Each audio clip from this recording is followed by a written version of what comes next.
Hey everyone, welcome back.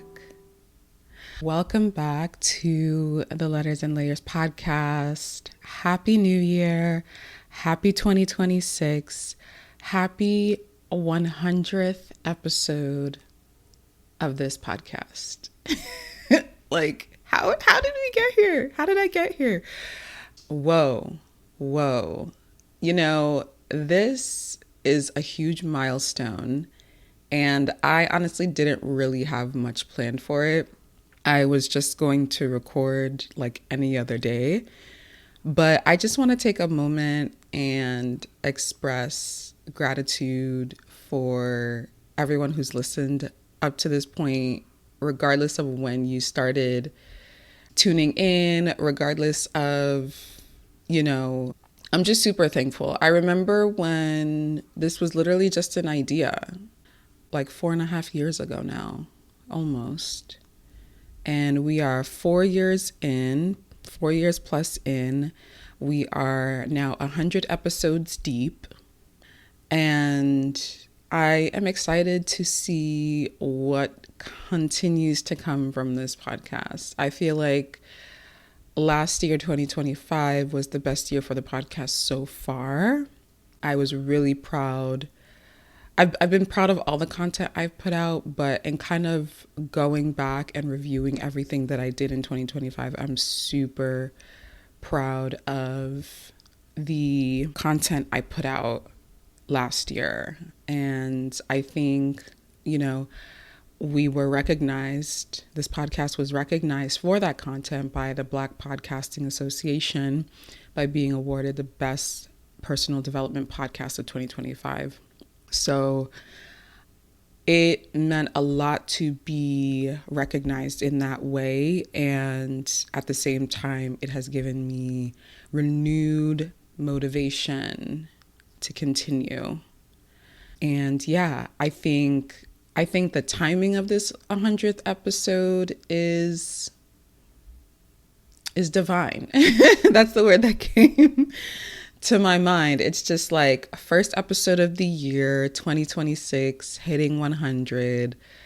Like, it just seems so divinely aligned. With what exactly? I'm not quite sure. Maybe it's something I find out in the future.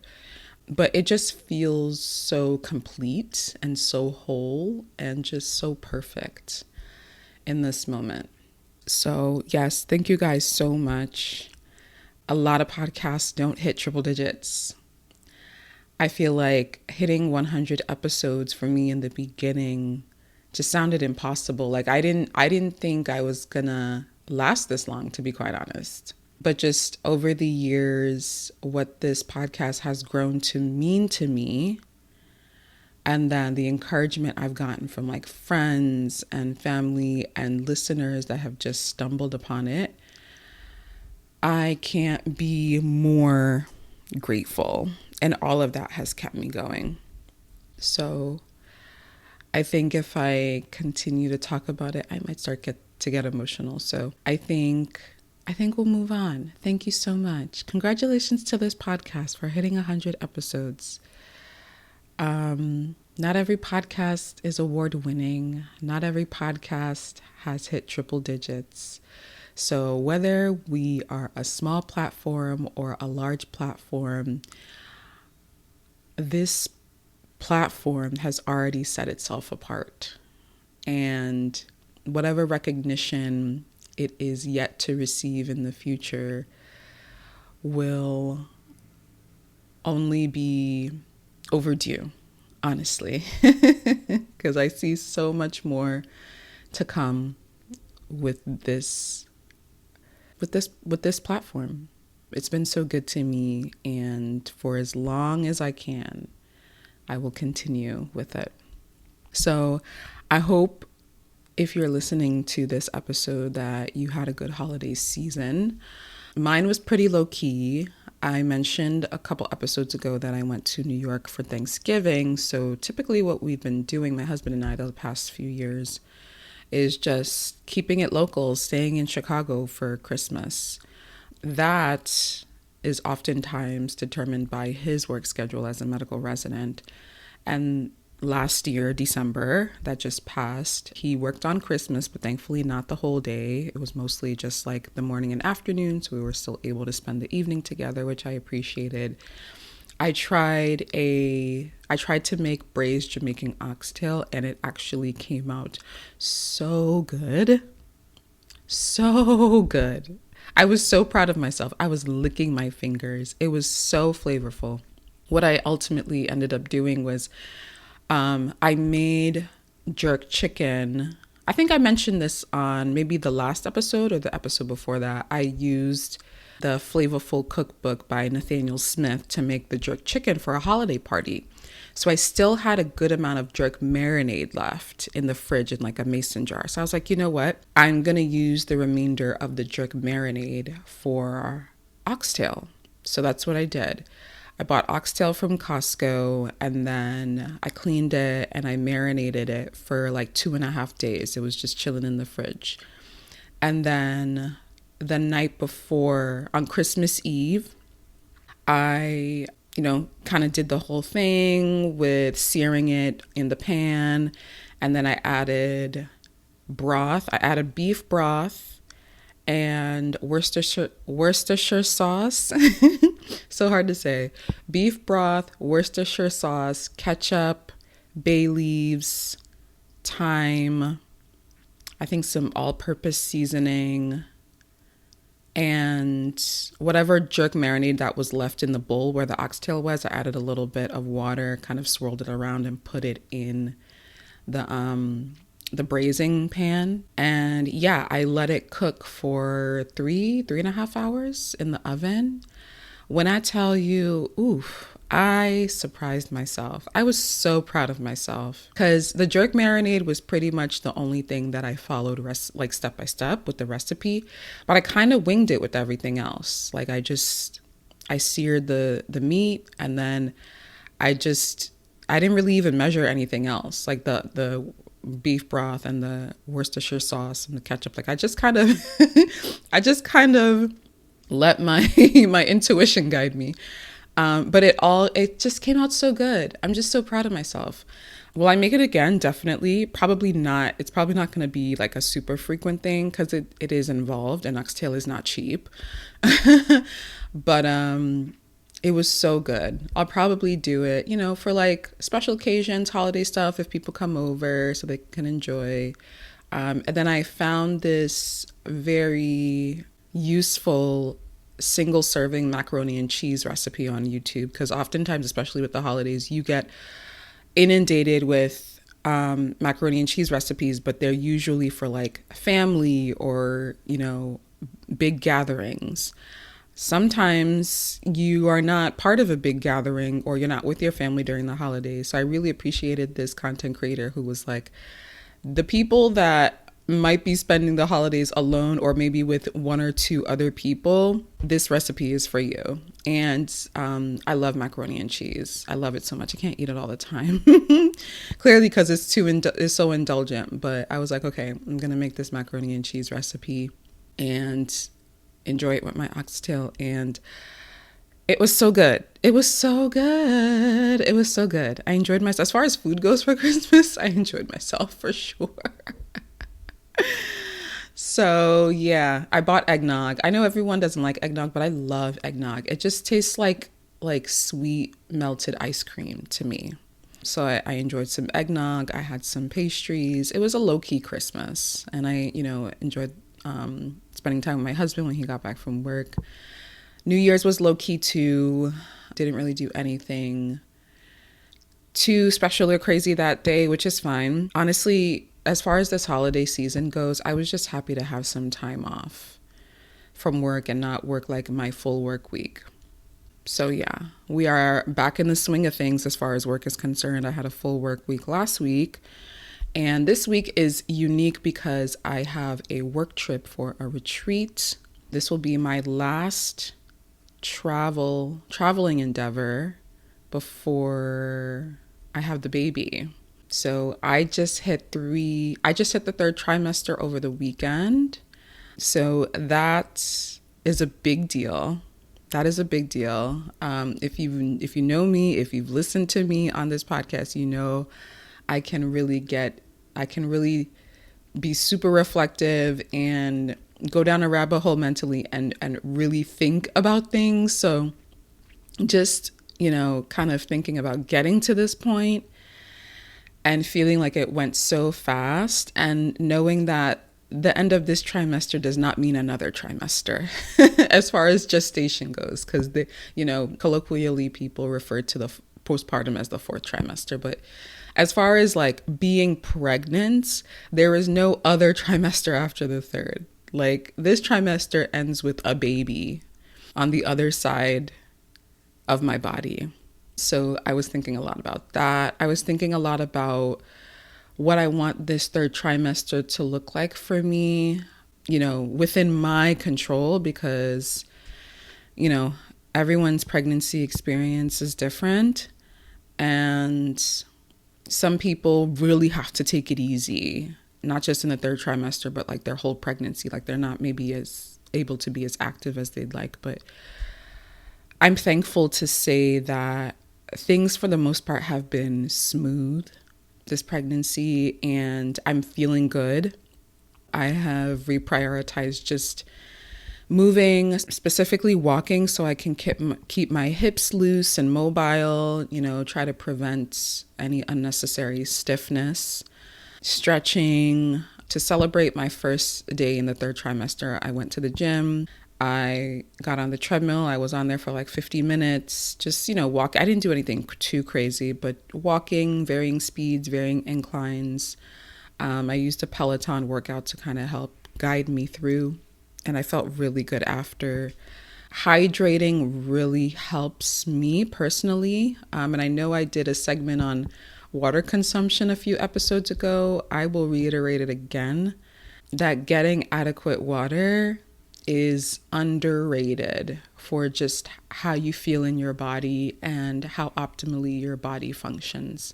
Because I swear, if I am dehydrated, I feel slower, I feel sluggish, I feel like my general mental state is not as balanced, or, and even physically, like I feel like I'm more prone to cramping in my midsection if I'm dehydrated. But if I'm on it with my water, I almost at times forget I'm pregnant. Like, that's how good I can feel. So I'm really prioritizing that in this third trimester, along with movement. It's getting pretty cold here in Chicago, so I'm going to have to depend on the gym. But I do try to get out for walks if it's above 30 degrees. Just have to kind of bundle up and dress warm. I actually realize that I like colder weather walks. It can't be frigid, like sub-zero. I can't do that. But if it's above freezing, I can go out for a short walk. So yeah, that's how things are looking like right now. I can't complain. I'm super grateful. And yeah, I think I'll just jump right in to what I wanted to talk about primarily on this episode. One of the things I started this year with was giving in my notice for one of my jobs as a nurse practitioner. I recorded a podcast episode over 3 years ago. I think this was summer 2022, when I shared that I had left my first job as a nurse practitioner after like 6 months, because it just wasn't the right fit for me. I was living in New York at the time, in Queens. I had gotten my first NP job, which was based in the city. So I was commuting every day. For like the first 3 months, I was commuting from like central Queens into Midtown Manhattan. And then after those first 3 months, I started working 4 days a week, but it wasn't a reduction of hours. It was just reducing a day. So I was working 4 10s instead of 5 8s, which honestly, I'm not even quite sure if that was better, because from Tuesday to Friday, I literally had no life. It was just like a 12-hour day from 7 a.m. to 9 p.m. That's even more than 12 hours because I would wake up at 7 a.m., get ready, be out of the house by 8. Oh, no. That's not true. I could be up, I could wake up around 8 because I would leave the house by 9, get to the office by 10. My shift was 10 to 8. And then I would be home by 9. So it was a little more than a 12-hour day, and that was Tuesday to Friday. And then I would essentially be trying to recover Saturday to Monday, and it just didn't feel like enough. And not only that, just like restructuring of the administration at that practice and them, changing around rules after I came on board. It just didn't seem like some place I could stay long term. So after 6 months, I gave my notice, and I shared that experience on the podcast. I think that episode is called "I Quit My Job." So here we are, 3.5 years later. And yeah, I am moving on again. So after leaving that first job in 2022, I joined a private practice, which I am very much staying on board with because I just feel like the support I get with that practice is hard to come by. It's hard to find a place where you feel supported and where you feel like your colleagues have your back. So just to make sure I'm clear, I work 2 part-time jobs, which I think I've mentioned on the podcast before. So I'm leaving one of the part-time jobs. And the other one, the one that I joined after my first job, that private practice, I'm staying on for the foreseeable future. And yeah, this job that I'm leaving in a couple of months, I joined them January 2023, and honestly, there are pros and cons to the position, for sure. I think I appreciated what it offered me as far as just like supplemental income at the time and the schedule. It kind of just fit with what I felt I needed. But, I have gotten to a point where I just think it's holding me back more than it is serving me. And I'm ready to move on. And I think I can't fully realize my potential and what I can do for myself as a psych nurse practitioner if I'm still there. Because my next major endeavor career-wise is to launch my own practice. And honestly, behind the scenes, I have been working on logistics and putting nuts and bolts together and getting, my licensing straight and just like everything that needs to be in place so that I can start seeing my own private patients. And honestly, I really don't want to delay that any longer. I really want to get that going once I come back from maternity leave later this year. But what I decided that I wanted to do is I wanted to let this job go entirely, which is not something everyone would decide. And I respect that 100%. Some folks may just decide to start small and ramp up, like decide to leave their job once they feel comfortable enough with their patient panel that they have built with their own private practice. But the reason why I feel comfortable enough to do this is because I have been working for over the last 6 months to a year just on building a network of just people in the Chicagoland area, kind of getting to know people in the counseling space who would be resources as far as, patient referrals and building up at a decent pace. And I'm pretty confident that I will be able to get to a decent point as far as my patient load and that it wouldn't take too long. And I feel pretty comfortable enough and so much so that I'm making this decision. Also, too, like I said, I feel like this job is holding me back. I feel like it is one of those positions in mental health where there's not much room to be creative in your treatment. Not saying you're going off protocol or standardized, treatment, but like being able to spend time with the patients, being able to really get to know them the way I have been able to with my other job at the private practice. I don't get that with this job. It's very much a clock in, clock out, see my patients, finish my shift, and go my way. And I don't feel a sense of purpose or fulfillment with this position. Like I said, it's had its pros. It is a steady paycheck.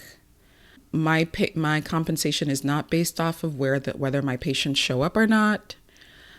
So there is a degree of stability that it has afforded me. But sometimes you just get to a point where it's just not doing it for you anymore. And for a while, I have just, not really looked forward to this time, like this part of my week when I'm working this position. I often feel relieved once I get over the hump of those 2 days in the week where I'm working at part-time. And with getting pregnant and anticipating this baby, I felt like with this being a major season of life transition for me, why not just why not just add, quitting my job on top of it? So yeah, there are a handful of reasons why I'm doing this, because I have faith in my capabilities as an NP, so much so that I know that I'd be successful on my own. Also because I feel like it's holding me back. Also, I feel like because it's the right time. Some folks may think I'm crazy. You're about to have a baby and you're giving up steady income.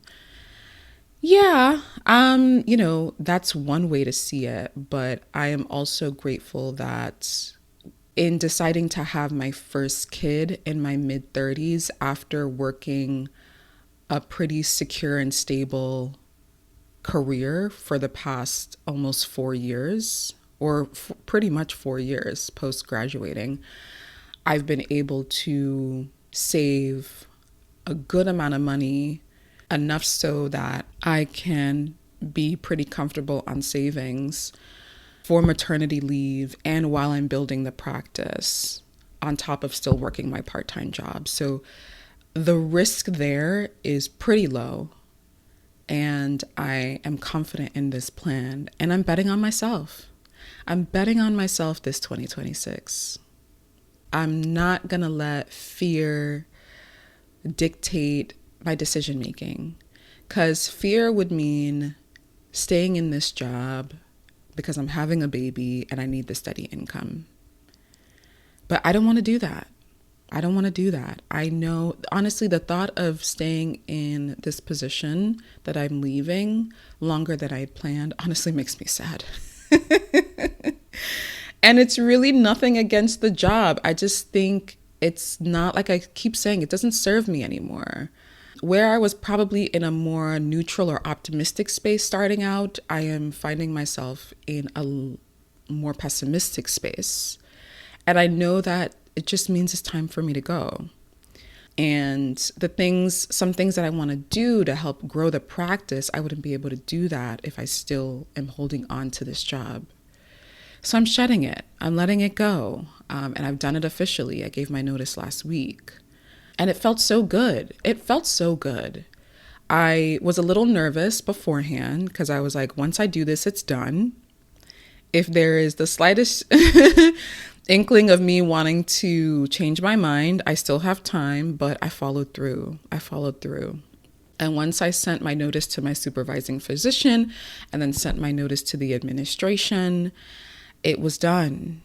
And I had did it. And it felt so good. And I was like, okay, like the countdown clock is now set. I have a last day at this position, and then I can officially move on. And I'm so excited.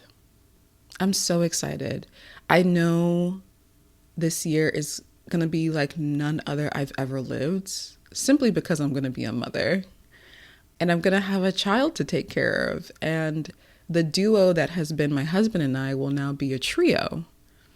And we're going to be navigating this new journey and time in our lives.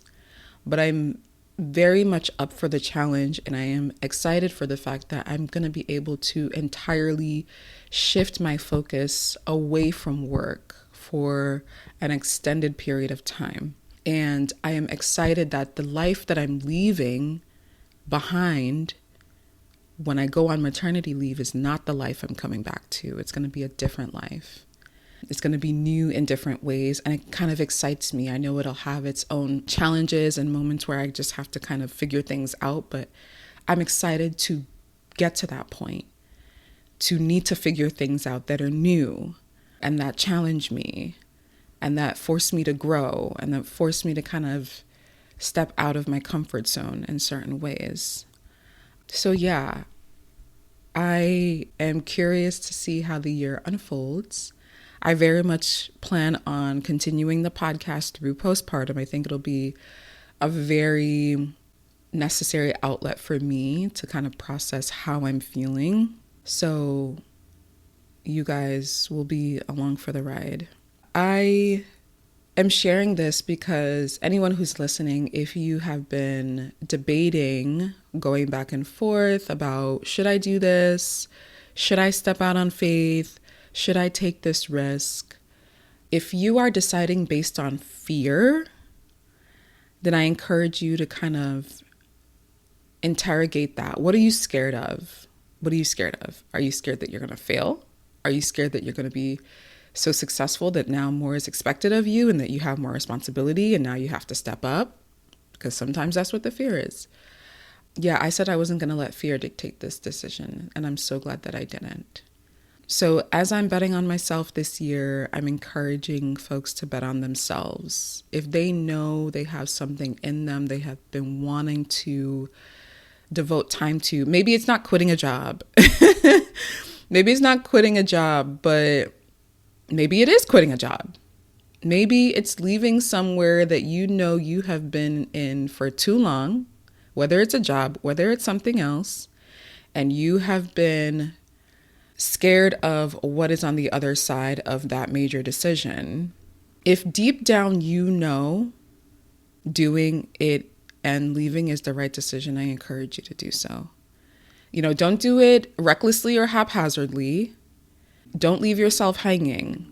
As much as you can, make sure you have a plan, make sure you have a safety net. But if you have something in you and it's been kind of brewing and it's been wanting to come out, and maybe you're being held back because of the current position you're in, see what it looks like for you to transition. Maybe it's not an overnight transition. Maybe it's a plan you make over 3 months, 6 months. At the same time, we have to be careful not to get stuck in the planning phase and the strategizing phase because we're fearful of executing. So there's a lot to think about. But there's nothing wrong with deciding you want to be in a different place in 6 months. You want to be in a different place in 12 months. And that means you have to start getting your balls rolling now. Because to get to this point for me, I had to start planning last year. And it can feel sometimes like time is not moving, things are not progressing, but then you blink and you're in your third trimester and you've given your notice at your job and you're about to be a mom and you're just like, where did the time go? So time is funny that way. Don't underestimate time. But yeah, I just wanted to share that with you guys coming into the new year. Bet on yourself. Bet on yourself. You are so much more capable of what you think you are. You have so much more in you than you think you do. And it's really just figuring out, is there anything in your life presently that's holding you back from realizing what you could really see in yourself? I think I'll end the podcast episode here. Honestly, I didn't want it to be too long. This week is pretty busy for me and I need to be mindful about the amount of editing time that I have. But we are coming back with the next episode starting Matriarch by Tina Knowles. I know I've been saying this for like 3-4 podcast episodes. I'm so sorry. I'm still reading. I am in the motherhood section of her book. She has had Beyonce. She has had Solange. She is launching her hair salon headliners. So that's where I am right now. I think I'm far enough in the book to at least record a part 1 of my reaction. And it's been a really good book. It's been a really good book. I've really enjoyed it. I have struggled with my momentum with starting and stopping because of a lot of things, but I'm going to finish it. And I think it'll be a book that I remember reading fondly. So expect part 1 of Matriarch by Tina Knowles, my reactions to the book so far with the next podcast episode. Thank you so much, as always, for listening. Congratulations to this podcast for hitting its 100th episode. Thank you guys so much. Feel free to reach out to me at contact@thelettersandlayers.com. Hit me up on Instagram at thelettersandlayerspod. My link to my YouTube will also be in the description. I'm still working on getting things updated, but please bear with me. I'm doing all this by myself. So in due time. And yeah, thank you guys so much. I appreciate you. I hope whenever you're listening, you have a good rest of your day or week, and I'll talk to you soon. Bye.